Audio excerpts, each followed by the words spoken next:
you may remember that I talked to you about the 5 points of yoga, which are proper breathing, proper exercise, proper diet, proper relaxation, and the 5th point is meditation and positive thinking.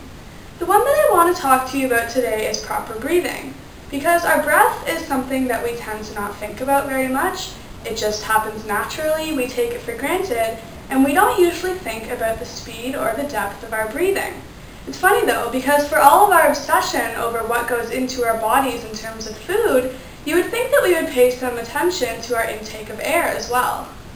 The fact is that proper breathing can really reduce your stress levels, and as I said in my previous video, stress has been shown to be a major cause of problems in the cardiovascular system, such as high blood pressure. So by breathing properly and reducing your stress, you can really reduce your risk of these heart problems as well.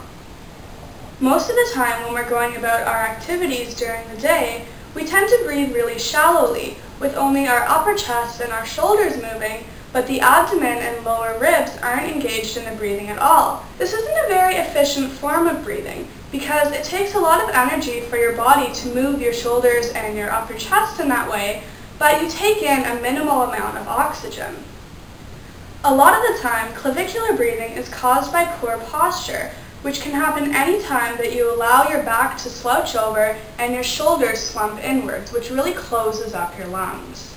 If you have an office job, or if you're a student, it might be when you're hunching over a desk or a computer, or it could even be when you're driving a car or when you're eating dinner if you're tired and you don't sit up straight. By taking a few moments each day, not only during your yoga practice on the mat, but really at any time during your day, if you just make a mental note to sit up straight and push your shoulders back and down away from your ears, you really open up your chest and allow more oxygen to flow in. The best type of breathing, which we don't usually even engage in unless we're asleep, is abdominal breathing. And this is when, as you inhale, your abdomen expands outward, and as you exhale, your abdomen contracts inward. This means that your whole lungs are getting filled with fresh air. And usually when we do abdominal breathing, we also breathe more slowly, so it means that you'll feel more calm and relaxed too. As you concentrate on breathing fully and breathing slowly, you might even begin to notice that your thoughts and your mood calm down and become more gentle too. That's the relationship between the breath and the thoughts, which I'll talk about later. A term often used to describe breathing exercises in yoga is pranayama. Pranayama literally means control of the prana, and prana is the vital energy that flows throughout your body.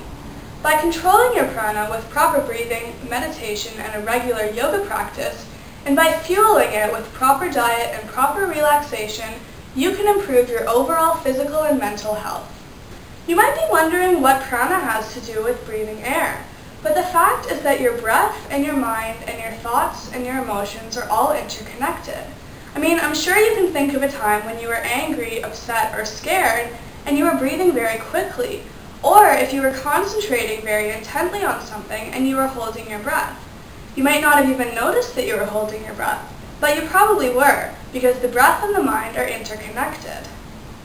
This is why we say in yoga that the breath is your greatest ally, because if you use it as a tool, it can really allow you to do a lot of things that you didn't think you were even capable of doing.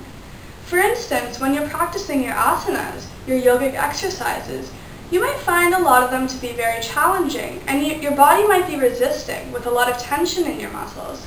But instead of just tensing up, which seems to be our natural instinct, if you just breathe into the posture and visualize your breath going straight into the sore spot and relieving all of the tension, you might be able to sink a little bit deeper into the posture.